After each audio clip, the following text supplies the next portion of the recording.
Welcome back everyone to the third video blog in this series, where I'm going through the production of the track Machine vs Magic.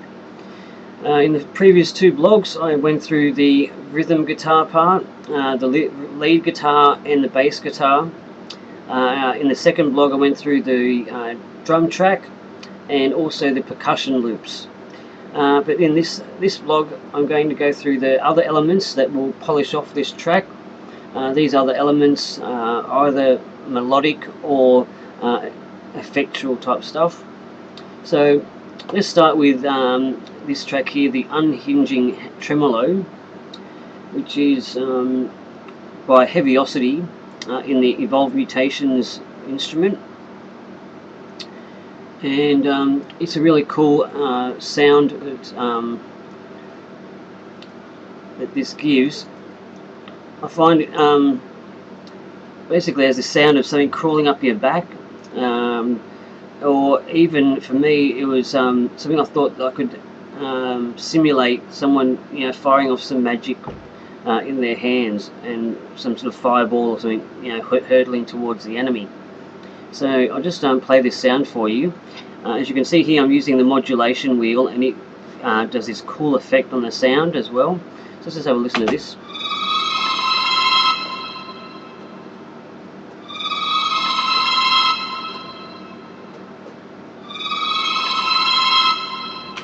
So yeah, you get the idea.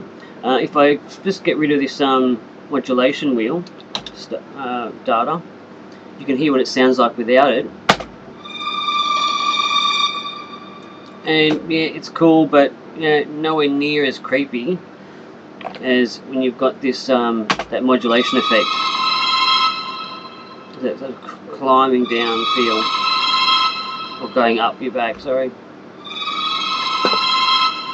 Yeah, so that's going on there, and I use that sound halfway through this theme A section and all the way through theme B as I'm building up here towards the end of the song. The second instrument from this Evolved Mutations is this haunting piano sound. It's saturated and got some reverb and delay on it. I do have plenty of piano sounds in my collection, but this one I thought really suited this track. It plays a very simple melody, and I introduce it just straight up in the intro, and it also comes in halfway through theme A, like the Unhinging Tremolo, and I do it all the way through theme B. So it's a simple melody, and basically when this melodic elements occur, this Unhinging Tremolo comes in the bar afterwards, and it interchanges between this piano melody and the Unhinging Tremolo, so they don't clash together. You get to hear both elements, and it just complements each other nicely. So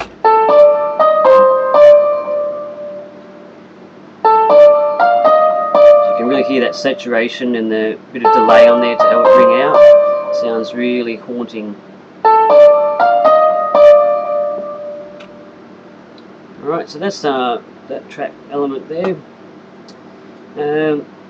The next things I want to show you here is the synthesizer parts. Now I'll use three of them. The first one I want to show you here is called Bruce's VTO, which is a patch from the Vacuum Pro synth, which is from Air. Vacuum comes with Pro Tools, but I have the Vacuum Pro edition. But this synthesizer, it plays in both theme A and theme B section, and what I have it in there is to thicken up the texture. And because prominently theme A and B is just the metal guitar riffs that are dominating the section and providing a lot of the aggression there, but this synthesizer, it's an arpeggiated pattern. It just thickens the texture and adds a technological, futuristic feel to the track. If you didn't have it, I thought, if you take this synthesizer away, I think it loses some of that technological, futuristic thing, and it becomes more of just a techno track, a metal track. So let's have a listen to this synthesizer.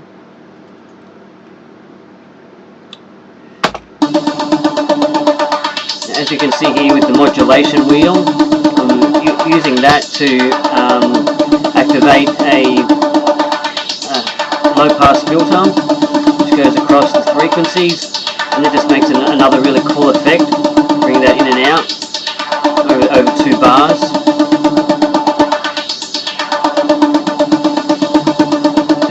hitting that same note, da da da da da da da. But I think it just really gives it some next texture. Two synthesizers is Absinthe and Massive, both of them being by Native Instruments. Now, the Absinthe instrument, I use a patch called Big String, and Massive, I use a patch called Advoca. Now let's just listen to this big string sound. It's not really a string, it's a synthesizer sound, but it's just really cool. And it plays this melody through the pre-chorus, and which is basically it's just following the chord lines of the bass and guitar, and then this melody line through the chorus.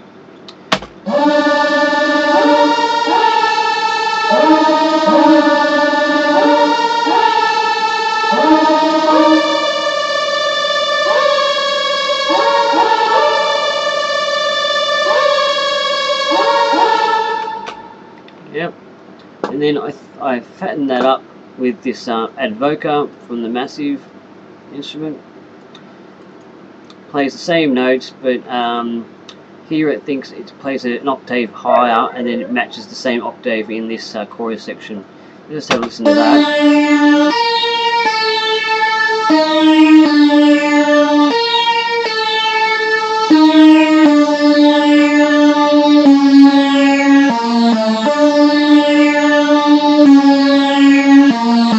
So there you go, guys, that's the full track completed. So next blog, I'm going to go over the mixdown process. So just go into more detail of how I bounce these MIDI tracks into audio tracks, and then do the final EQing, compression, and other effects, and just to polish it off and do the final mixdown. And then the following blog after that, I'll go through the mastering process. But that's it for now, guys. See you later.